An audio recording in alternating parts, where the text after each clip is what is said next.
ஐயனார் துணை வீட்டையும் வீட்டில் இருக்கிறவங்களையும் ஊருக்குள்ளே இருக்கிறவங்களாம் மரியாதையாக நடத்துறதுக்காக வந்த தெய்வம் போல் வந்தவங்க தான் நிலா அப்படின்னு நினைக்கிறவங்க நம்ம வீடியோவை லைக் பண்ணிவிட்டு சப்ஸ்கிரைப் பண்ணாதவங்க சப்ஸ்கிரைப் பண்ணிக்கோங்க. நல்லவனும் காலேஜுக்கு போயிடுறா. சேரனும் டே சொல்லா பார்த்துக்கோ நான் போயிட்டு வரேன்ப்பா அப்படின்னு சொல்லி நிலாகிட்டும் சொல்லிட்டு போகிறாங்க. பாண்டியும் டே பாய்டா நான் கிளம்புற கடைக்கு நேராச்சு அப்படின்னு சொல்லிட்டு பாண்டியும் கிளம்பிடுறாரு.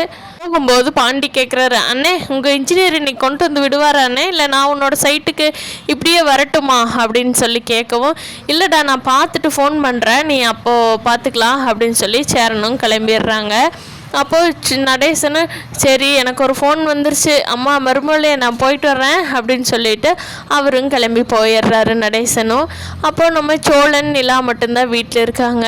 நிலா கேட்குறாங்க, என்ன உங்களுக்கு இன்றைக்கி ட்ரிப் இல்லையா வீட்லேயே இருக்கீங்க அப்படின்னு கேட்கவும், ஆமாம் எனக்கு நேத்தானே கல்யாணம் ஆச்சு அதுக்குள்ளே எப்படி வேலைக்கு போக முடியும், என் ஓனரு லீவு கொடுத்துட்டாரு அப்படின்னு சொல்கிறாங்க. ஓனர் கொடுத்தாரா இல்லை நீங்களா வலுக்கட்டாயமாக எடுத்துக்கிட்டீங்களா அப்படின்னு நிலா கேட்கவும், அப்படி வச்சுக்கலாம் இப்படியும் வச்சுக்கலாம் நிலா, ஏன் இப்போ உனக்கு என்ன பிரச்சனை, நீ இப்போ தனியாக இருக்க இல்லை உனக்கு துணைக்கு நான் இருக்கணும்ல அதுக்காகத்தான் வீட்டில் இருக்கேன் அப்படின்னு சொல்கிறாரு சோழன். ஓ நான் இது வரைக்கும் தனியாக இருந்ததே இல்லையா, எப்போவுமே சார் எங்களுக்கு துணைக்கு இருந்துகிட்டே இருப்பீங்களோ அப்படிங்கிறாங்க. அப்படி இல்லை இப்போ தான் கல்யாணம் ஆயிருக்கு அதனால் அப்படின்னு சொல்லி நிலாஸ் கிட்ட சொல்லிகிட்ருக்காரு சோழன் வலிஞ்சிட்ருக்காரு. ஏன் நிலா இன்னைக்கு வேலை பார்த்தே ஆகணுமா அப்படிங்கிறாரு. ஆமாம் வேலை பார்த்தா தானே காசு வரும், அண்ணன் கொடுத்த ப்ராஜெக்ட்டு முடிச்சு கொடுத்தா தானே அந்த இன்ஜினியர் காசு கொடுப்பாங்க அப்படின்னு சொல்லவும், ஓ அது நாளைக்கெல்லாம் பண்ண முடியாதா அப்படிங்கிறாங்க. ஏன் இப்போ நான் என்ன பண்ணுறேன், நான் வேலை பார்க்குறேன் உங்களுக்கு என்ன பிரச்சனை, உங்கள்கிட்ட நான் எந்த வேலையும் சொல்லலையே அப்படின்னு சொல்லி நிலா கேட்குறாங்க.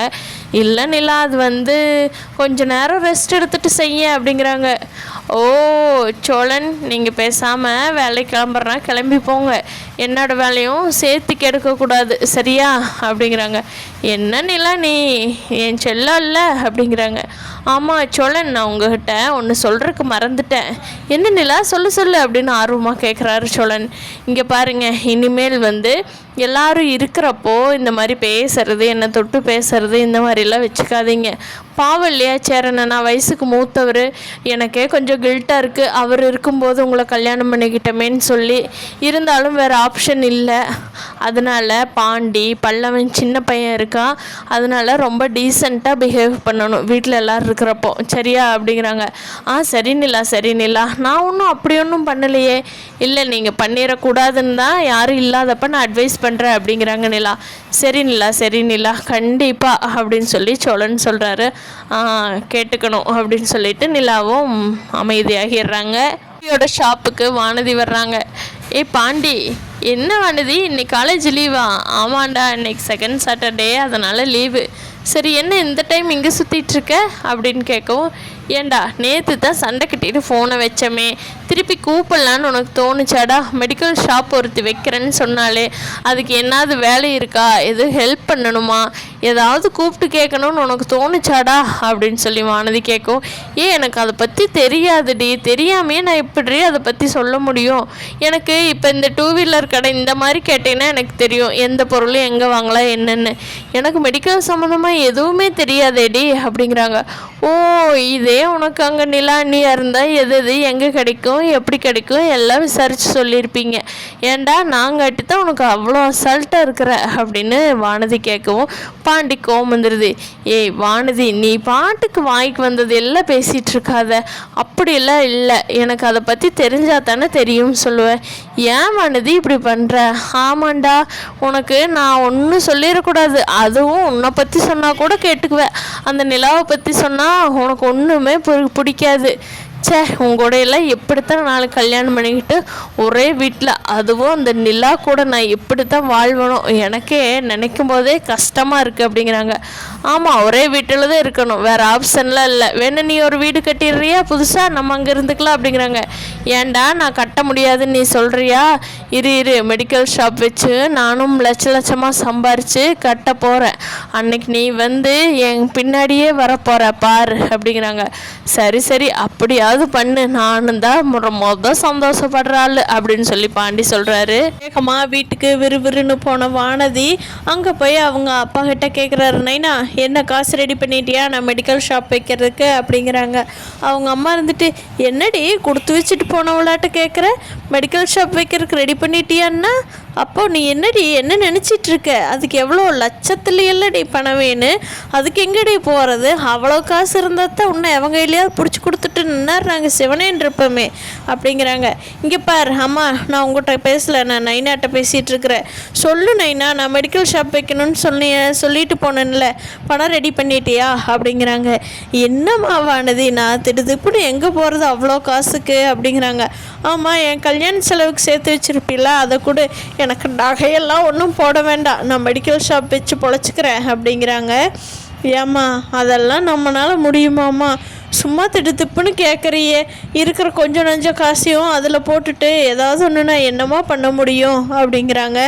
நைனா அது என்னோடய காசு தானே, எனக்குன்னு கொடுக்க போகிற காசு தானே, நான் நகையாக உங்கள்கிட்ட கேட்கல, ஒரு தொழிலாக கேட்குறேன் அவ்வளோதானே அப்படிங்கிறாங்க. ஏம்மா அந்த காசு எடுத்து வேண்டாமேம்மா அப்படிங்கிறாங்க. நைனா நீ கொடு நைனா, போய் எடுத்துகிட்டு வந்து கொடு அப்படின்னு சொல்லவும் அவங்க அப்பா கல்யாணத்துக்காக சேர்த்து வச்சுருந்த காசை எடுத்துகிட்டு வந்து கொடுத்துட்றாங்க.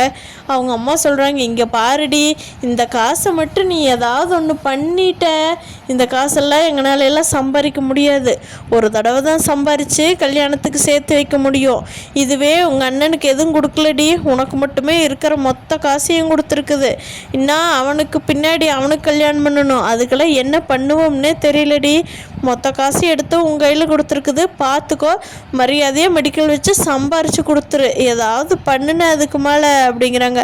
அம்மா கண்டிப்பாக நான் சம்பாதிப்பேன்மா, சம்பாரிச்சேன்னா வர்ற காசு உங்களோட கடன் அடைச்சிட்டு தான் நான் வேறு எதாக இருந்தாலும் பார்ப்பேன் அப்படின்னு சொல்லி வானதி சொல்லிடுறாங்க.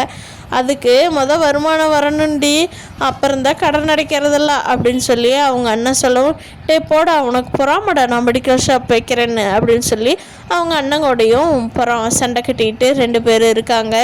இதோட அப்பா சொல்கிறாங்க, ஏம்மா அதுக்கெல்லாம் எங்கெங்கே பார்க்கணும், என்னென்ன பண்ணணும், எப்படி லைசன்ஸ் வாங்கணும், எப்படி மருந்தெல்லாம் விற்கணும், அதுக்கு யார் ஆள் போடணும், இதெல்லாம் தெரியுமாம்மா அப்படிங்கிறாங்க.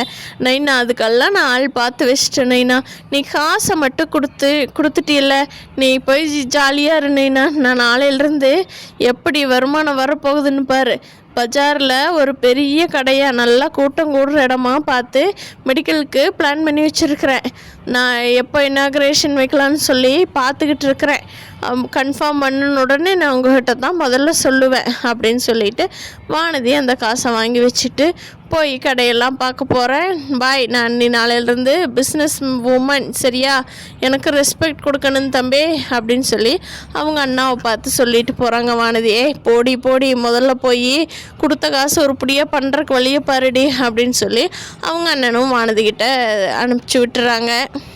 வானதி யாரு கூடயும் தப்பாக போய் பணத்தை இழக்காமல் கரெக்டான முறையில் இன்வெஸ்ட் பண்ணி சம்பாரிச்சாங்கன்னா நல்லாயிருக்கும்.